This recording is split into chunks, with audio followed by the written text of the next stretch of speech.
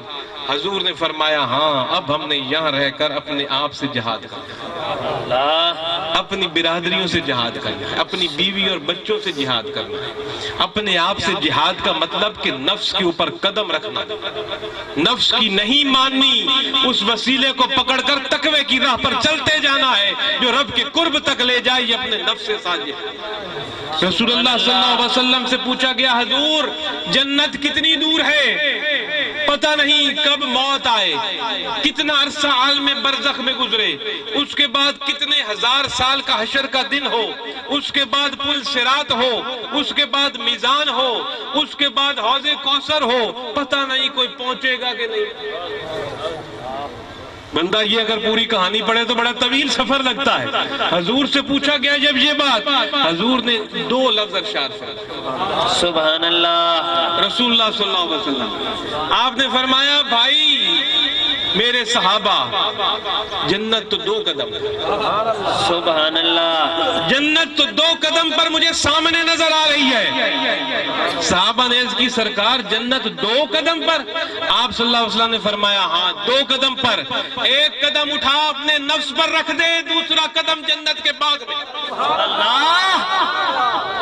سبحان اللہ، ایک قدم اٹھا کر اپنے نفس پر رکھ دے، نفس کہتا ہے سویا رہے، سردی ہے، کیا اٹھ کر وضو کر کے نماز پڑھتا۔ نفس کہتا ہے کیا روزہ رکھتے ہو، باہر روزہ دار بنا رہوں گا، اندر کھا لوں۔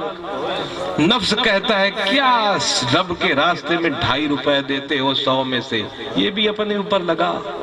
نفس کہتا ہے کیا لاکھوں روپے خرچ کر کے وہ گھر کا چکر لگائے گا جا کے، اسی لاکھوں روپے کی یہاں کو عیش و عشرت کر. نفس کہتا ہے کیا حلال و حرام دیکھتا ہے، جدھر سے کچھ ملتا ہے کھینچ اور جیب پر.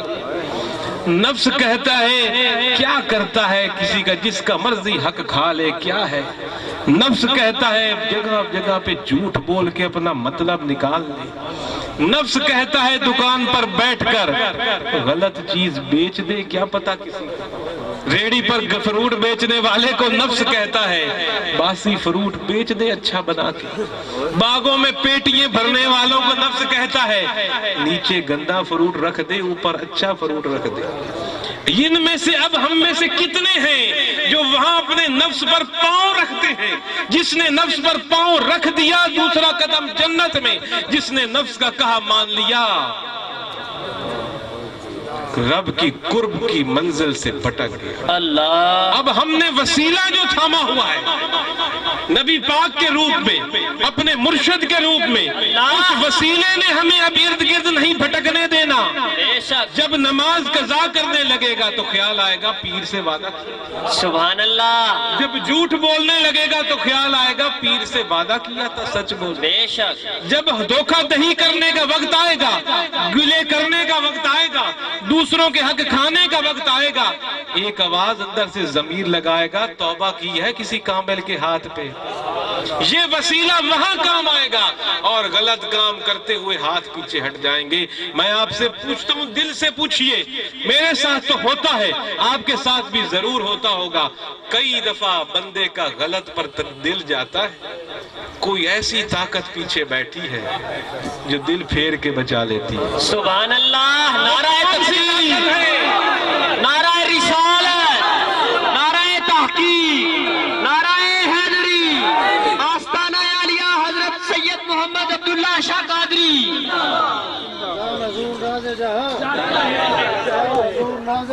جاری رہے گا. یہ طاقت وہ وسیلہ ہے، وہ وسیلہ جو میں نے عرض کیا دوبارہ کیا دہراتا پھروں، جو جد و جہد کرنے میں ہمیں اب سہارا بن رہا ہے.